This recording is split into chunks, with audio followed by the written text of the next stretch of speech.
Here in the sweltering heat of Buenos Aires, there's an enormous crowd to see the third championship Grand Prix of 1981 at Argentina. And they're also here to give a joyous welcome to their national idol, Carlos Reutemann, that you can see in the Williams car, number 2, second in the right-hand rank. Now, fastest in practice has been the Brazilian driver, Nelson Piquet, in his Brabham. And he's been an amazing 4 seconds inside the lap record. Second, it's Alain Prost, second of these two cars in the Turbo Renault. Then it's the two Williams cars. Fifth in the second of the two Renaults, René Arnoux. And sixth, the Mexican Hector Ribark.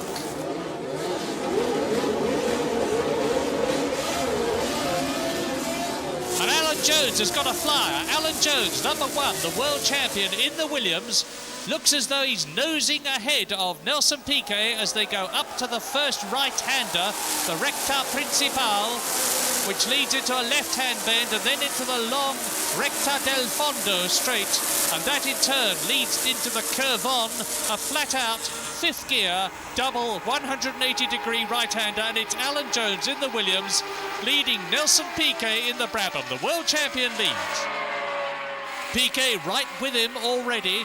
Piquet, incidentally, made a disastrous tyre choice at Brazil, as a result of which he finished well out of the points, and he's out for revenge, and it looks as though he's going to take Alan Jones, and it's Reutemann in third position, and that's De Cesaris. De Cesaris, the Italian driver in the McLaren, has spun off, and he rejoins. No, he doesn't. He's in real trouble. Throttle happy, spinning the car, and away he goes, and it's Piquet leading. We missed the actual point where Piquet passed Alan Jones, but he came right out of the slipstream of the Williams car of the world champion. And now Nelson Piquet from Brazil leads Alan Jones in the Williams. Reutemann is in third position, the man who won in Brazil. Riccardo Patrese there, then Prost, then Arnoux, then Hector Ribark, followed by Didier Pironi in the Ferrari, and the rest of the runners, 24 of them in all. Into lap 2. And now Piquet is already starting to stamp what looks like real superiority on the field. Piquet leading through. Jones. Piquet leads at the end of the lap. Then it's Jones, Reutemann. Behind Reutemann in fourth place, it's Riccardo Patrese. Then in fifth, the turbocharged Renault of Alain Prost, the yellow and white car. And I need hardly say that the Argentine crowd here are rooting very solidly indeed for number 2, Carlos Reutemann, who is in third position. And you will recall that Alan Jones finished second in the previous Grand Prix in Brazil, because Carlos Reutemann chose to ignore team orders, which were instructing him for the last 7 laps to let Jones through, and he won. And Jones didn't like it one little bit, understandably. Then Reutemann's going to take his team leader. Reutemann, number 2, the Argentine driver, is passing the world champion, and Alan Jones, for the second race in succession, is seeing the back of Carlos Reutemann's car. And I should think when Reutemann completes this lap and the crowd sees that he's ahead of Alan Jones, they will go absolutely mad with excitement.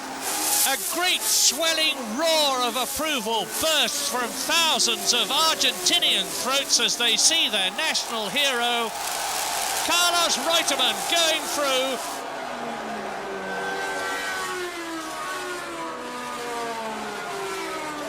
And that is Nigel Mansell coming into the pits. Nigel Mansell, the Essex Lotus driver from Britain, who has made a great name for himself.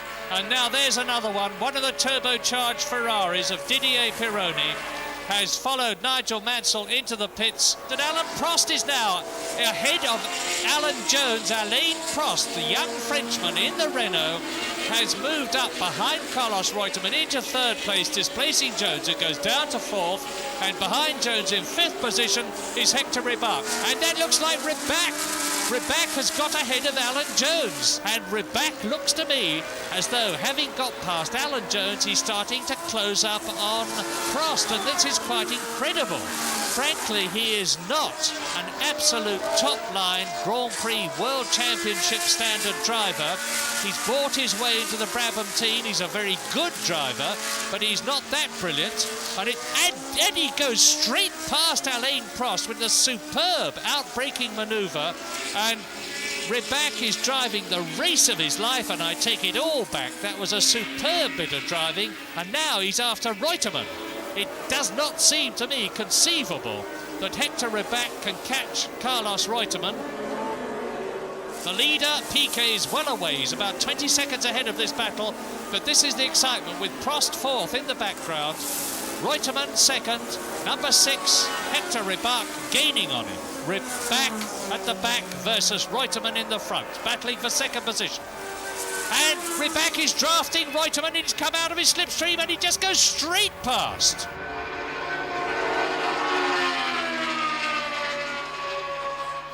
And watch the steadiness of this Brabham. And while I try and explain to you about this suspension, there is a hydraulic device which is controlled by the driver. It is mandatory that when the car is stationary, there shall be a 6 centimetres clearance between the lowest point of the car and the ground. And that is to prevent the effect that the skirts had before of creating enormous downforce. Now, the Brabham team have overcome this because there is a hydraulic device in the car, and when it starts to move, it allows the car to sink almost to the ground, as a result of which they get greatly increased downforce. And into the pits comes Lafitte. Lafitte in trouble.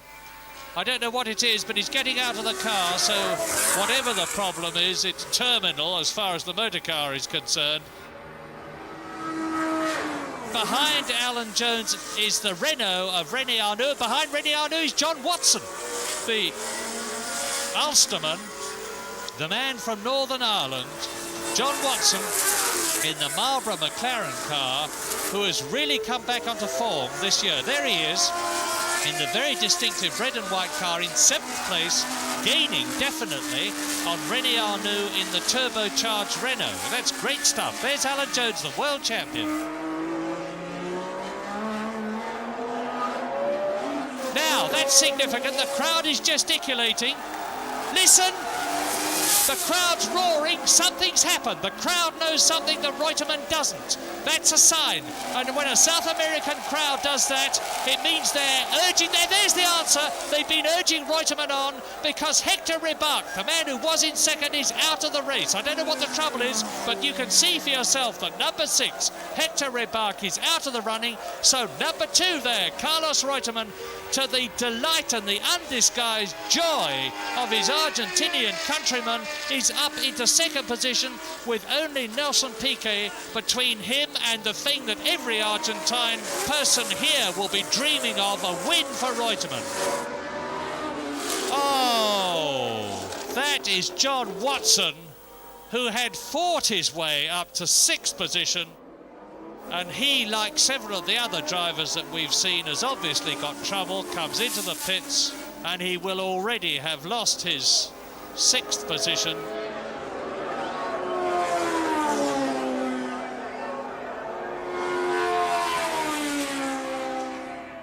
And somebody's lost it. Somebody's lost it. It's Villeneuve. Villeneuve does a full 360-degree and the rest spin in the 1.5 litre turbocharged Ferrari, and he lights it up. He's kept the engine running. He must have dipped the clutch, kept the engine running, and now he blasts his way back onto the circuit right in the face of Alan Jones, the world champion.